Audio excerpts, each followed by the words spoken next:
Well, the mortar bed is hard. I've swept away the loose particles, and I've cleaned out the cove tile channels here and any place else where they'll be installed. And as you can see, I've done a portion of the layout.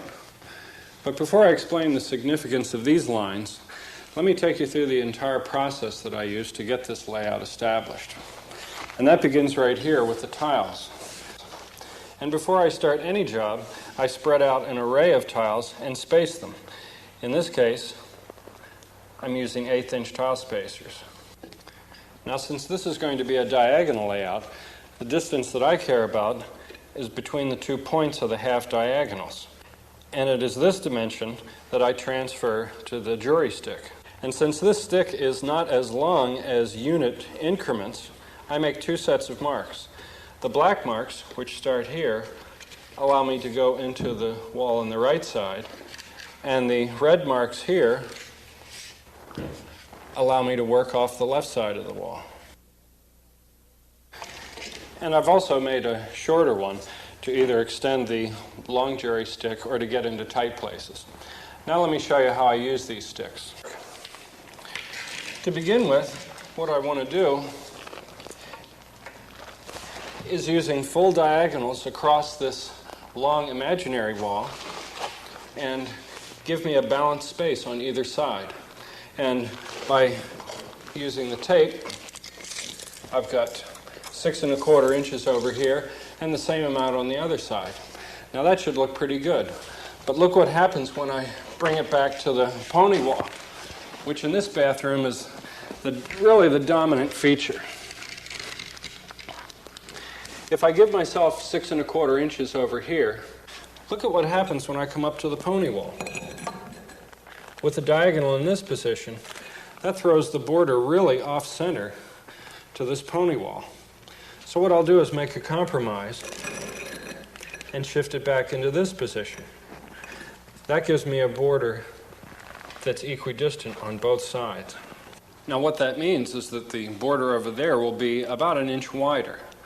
But since it will be partially obscured by the toilet, it won't be real noticeable. And over in the doorway area, I generally let the border run right through the doorway. Well, the side-to-side positioning looks real good. Now let's see how it works out from front to back.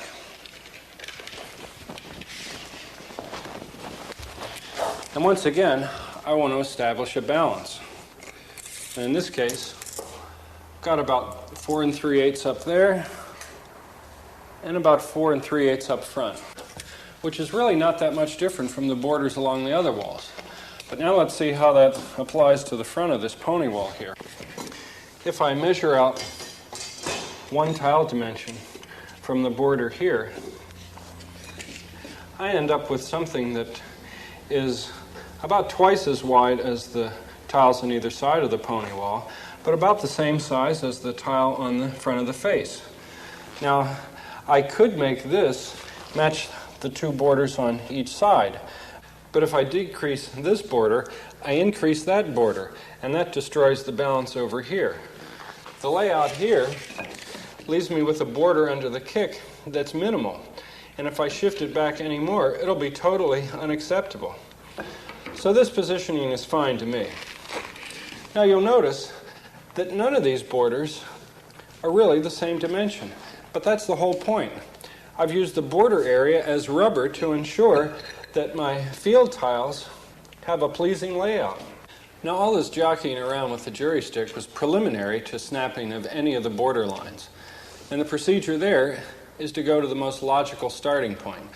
And for me, that meant the tub. The reason for that is that there'll be nothing in front of that tub to obscure any cuts that may be tapering. Over on that wall, where I've snapped my second line perpendicular to the tub line, there could be a hamper or something else that could help mask a discrepancy in that wall. Same thing for this line here that's set parallel to the tub line. Once these lines are all in, I can snap my actual diagonal setting lines that will guide the placement of the tiles. And I'm going to do that now.